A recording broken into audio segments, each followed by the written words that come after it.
Croyez-vous en une vie après la mort? À quoi ressemble-t-elle pour vous? Je n'ai pas tendance à croire en une vie après la mort, mais je ne sais pas non plus. Mon instinct me dit qu'il est plus probable que je vais juste m'allonger dans le sol. Et je suis d'accord avec ça. Mais je ne trouve pas l'idée qu'il n'y ait pas de vie après la mort aussi déprimante que beaucoup de gens le pensent. Nous n'avons qu'une seule chance, et cela rend cela très spécial. Mais je ne sais pas, peut-être espérons-le. Les chrétiens doivent-ils regarder Harry Potter?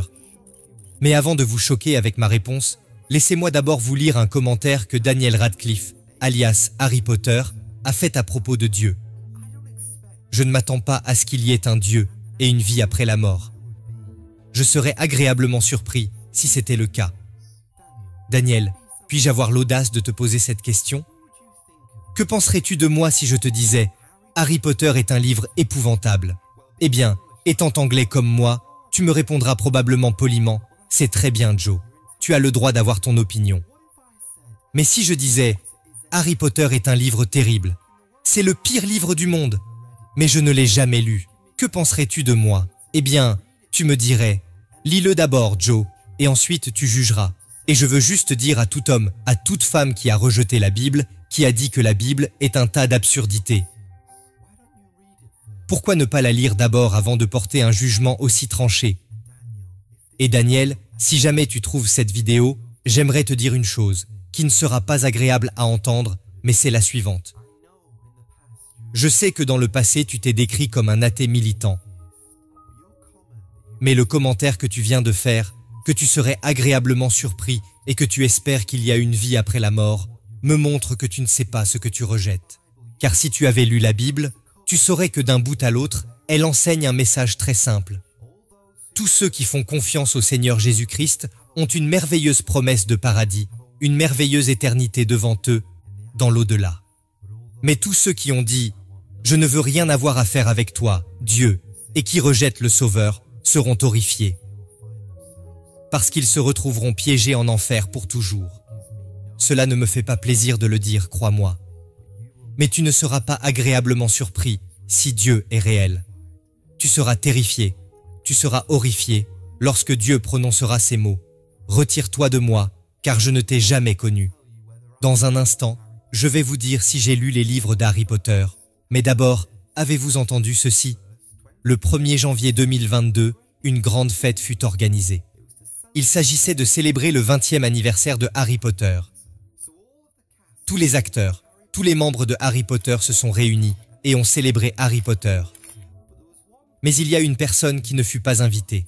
Savez-vous de qui il s'agissait? J.K. Rowling, la créatrice de Harry Potter. C'est elle qui a écrit les livres. Pourquoi elle ne fut pas invitée? Parce qu'elle a été annulée par le cancel culture. C'est là que le bat blesse. Toutes ces personnes ne seraient pas là sans J.K. Rowling. Certains d'entre eux n'auraient même jamais eu de carrière d'acteur si J.K. Rowling n'avait pas écrit les livres Harry Potter. Et pourtant, ils sont si fiers de dire « Non, nous ne voulons rien avoir à faire avec toi. Tu ne peux pas venir à cette fête. » Cela me fait penser au Dieu de cet univers. Chaque jour, des milliards de personnes dans le monde respirent l'air de Dieu. Des milliards de personnes dans le monde mangent la nourriture de Dieu. Des milliards de personnes dans le monde marchent sur la terre de Dieu. Et pourtant, l'invite-t-il à sa propre fête? Non. Ils passent leur temps à vivre leur vie en disant « Dieu, nous t'avons exclu. Nous ne voulons rien avoir à faire avec toi. Les gars, c'est du sérieux. » Je ne fais pas ces vidéos parce que j'aime les ragots et les drames. Je ne fais pas ces vidéos parce que je respecte les personnes et que j'aime le statut élevé de ces célébrités. Car, devant Dieu, nous sommes tous des pécheurs. Je ne fais pas ces vidéos parce que je veux faire des recettes publicitaires, car je n'en fais pas avec mes vidéos. Je fais ces vidéos pour une raison et une seule. Il y a en moi une pulsion intérieure, une compulsion à arracher des âmes à l'enfer. Pensez-y. Imaginez que cette vidéo soit visionnée 100 000 fois. C'est 100 000 personnes réelles. Quelles sont les chances que l'une de ces 100 000 personnes ne soit plus là la semaine prochaine? Je pense que ces chances sont assez élevées. Quelles sont les chances que dans un an, 10 de ces personnes, 20 de ces personnes ne soient plus sur la terre des vivants?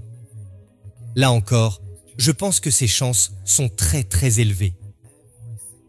Et chaque jour, je porte le fardeau de devoir parler de Jésus aux gens.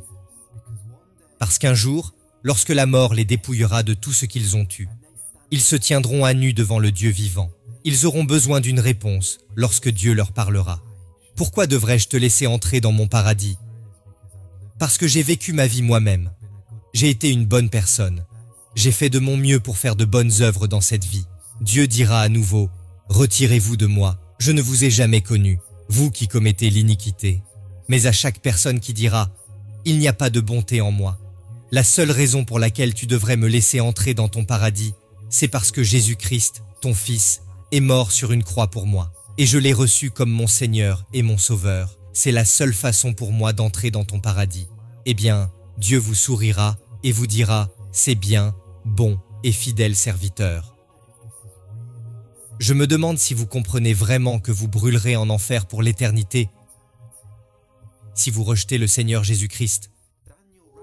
Daniel Radcliffe avait raison sur un point en disant « On n'a qu'une seule chance, on n'a qu'une vie. Et on n'a qu'une seule vie pour donner sa vie à Jésus-Christ. » Et mes amis, je vous demande, si vous ne l'avez pas encore fait, de le faire maintenant. Allez-vous vous tourner vers celui qui, sur la croix, a donné sa vie pour que vous puissiez être pardonné?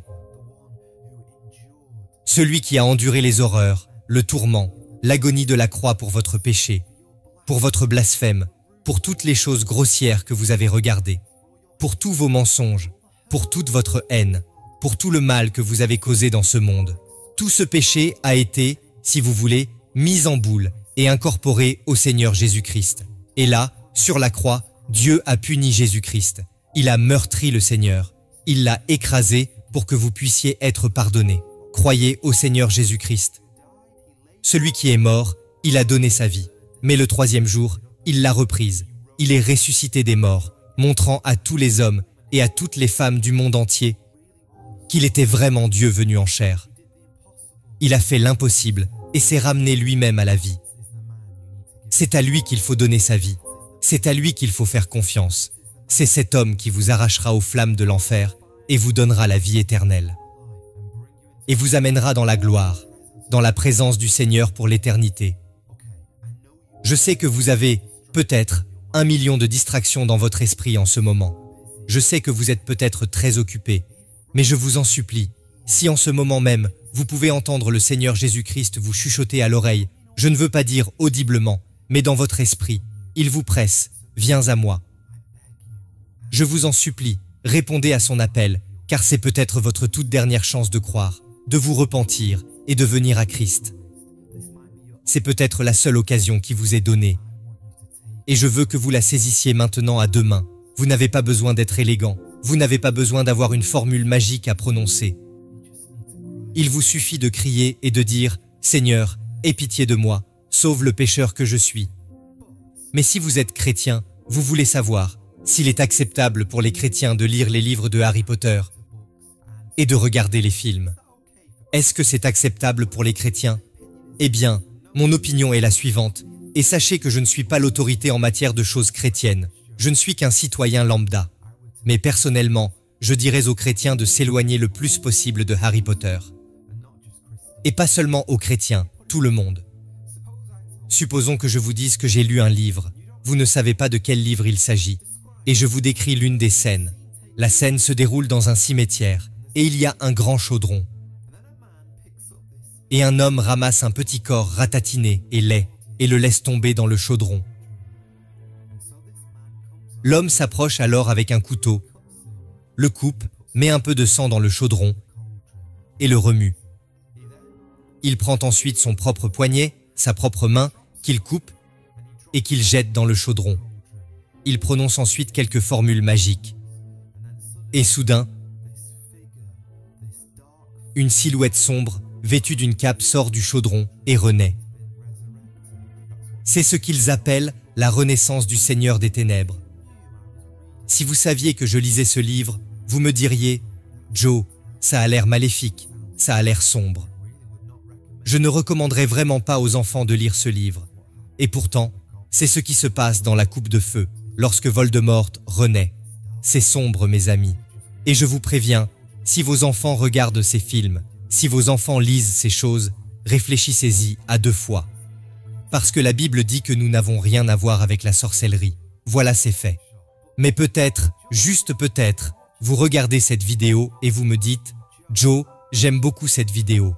Joe, j'aime bien les vidéos que tu fais sur les célébrités. » Si c'est votre cas, il y a tout un tas de vidéos ici. Je pense que certaines d'entre elles pourraient vous être utiles. N'hésitez pas à aller les voir. Et si vous ne vous êtes pas encore abonné, faites-le. Je vous serai très reconnaissant de votre amitié sur Off the Curb Ministries.